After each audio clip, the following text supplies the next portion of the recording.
विधानसभा का शीतकालीन सत्र जो 4 दिन के लिए रखा गया था, 5, 6, 7 और 8 जनवरी के लिए, और उसमें आप लोगों ने भी देखा, सारे देश ने देखा कि किस तरीके से विपक्ष ने पूरे हाउस को डिस्टर्ब करके रखा। ना केवल डिस्टर्ब किया, बल्कि जब गुरु तेग बहादुर जी के सम्मान में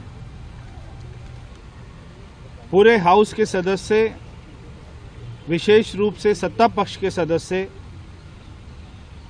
उनके परिवार की शहादत के लिए और उन्होंने देश की अखंडता के लिए क्या अपनी कुर्बानी दी, उसके बारे में उनको श्रद्धा सुमन अर्पित कर रहे थे, उसी समय विपक्ष का जो गैर जिम्मेदाराना बर्ताव रहा। सबसे बड़ी बात है कि आतिशी मरलेना जी द्वारा सम्मान में भाग ना लेना, ये दर्शाता है कि आम आदमी पार्टी हमारे गुरुओं के लिए कोई सम्मान भावना नहीं रखती है। उसके बाद में जो उन्होंने अपशब्द कहे, मैं समझता हूं कि देश की आजादी के बाद में कोई भी पार्टी द्वारा देश में किसी भी, चाहे असेंबली हो, चाहे पार्लियामेंट हो, चाहे एमपी हो, चाहे एमएलए हो, चाहे निगम पार्षद हो, चाहे पंचायत का सदस्य हो, किसी भी द्वारा आज तक देश की आजादी के बाद हमारे देश के सिखों के गुरुओं के ऊपर इतनी भद्दी टिप्पणी करना, चर्चा में भाग नहीं लेना, ये दर्शाता है कि उनको ना तो दिल्ली के विकास से कोई लेना देना है, ना हमारे धर्मों का कोई सम्मान है। जब उपराज्यपाल जी ने अपना अभिभाषण शुरू किया, आम आदमी पार्टी को ये मालूम था कि सरकार द्वारा ही पॉल्यूशन पे चर्चा लाई जा रही है, मगर उन्होंने अभिभाषण को डिस्टर्ब किया।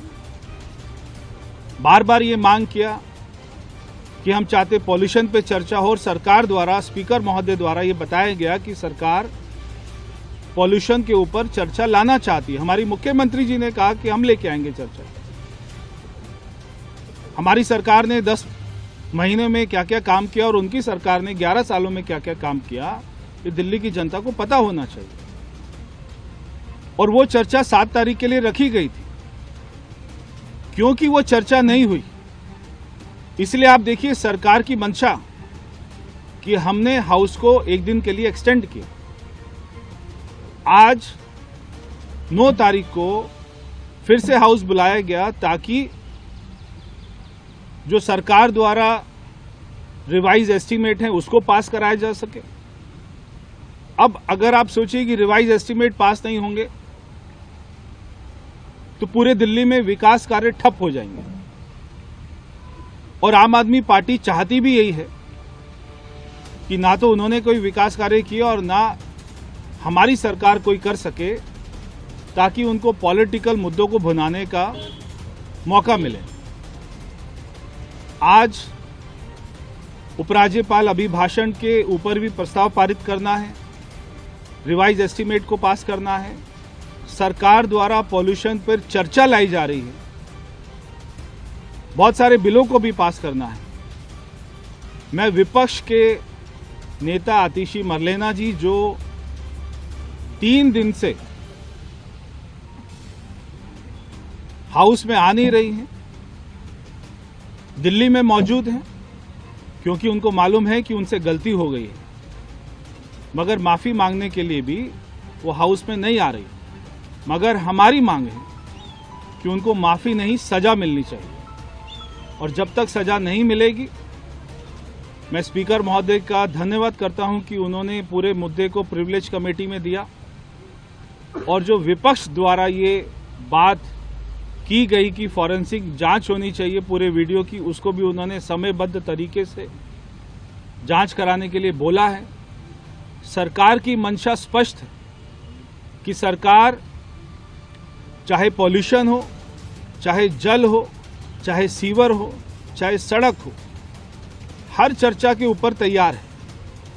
सरकार बैकफुट पर नहीं है, क्योंकि 10 महीने से माननीय मुख्यमंत्री जी द्वारा जो कदम उठाए गए हैं, पूरे मंत्रिमंडल द्वारा जो कदम उठाए गए हैं, वो सराहनीय कदम है।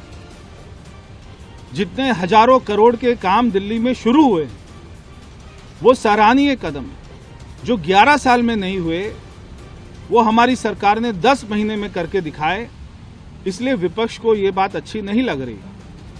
मैं आपके माध्यम से विपक्ष को ये कहना चाहता हूं कि कृपया करके आज हाउस को चलने दें, ताकि हम सारे बिलों को, सारे प्रस्ताव को, कमेटी की रिपोर्ट्स को और पॉल्यूशन के ऊपर में भी चर्चा कर सकें।